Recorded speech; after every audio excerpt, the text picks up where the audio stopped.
السلام علیکم ورحمۃ اللہ۔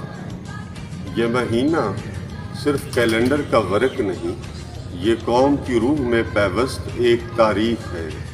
اگست اپنے دامن میں وہ یادیں، وہ آنسو، وہ سسکیاں اور وہ بے مثال قربانیاں سموئے ہوئے جن کے بغیر پاکستان صرف ایک خواب ہوتا۔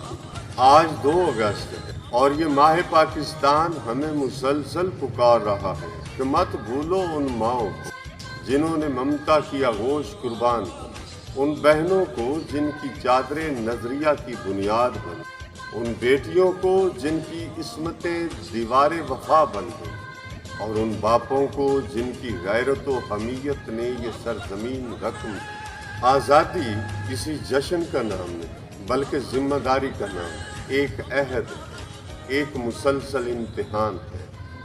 سوچنا یہ ہے، کیا ہم اپنے قلم سے حق لکھ رہے ہیں؟ کیا ہماری زبان نفرت سے پاک ہے؟ کیا ہمارا کردار اس وطن کی عزت بڑھا رہا ہے؟ کیا ہمارا علم عمل کے نور سے روشن ہے؟ یاد رکھیے، یہ ملک لہو سے بنا ہے، کردار سے سنورے گا۔ پاکستان زندہ باد۔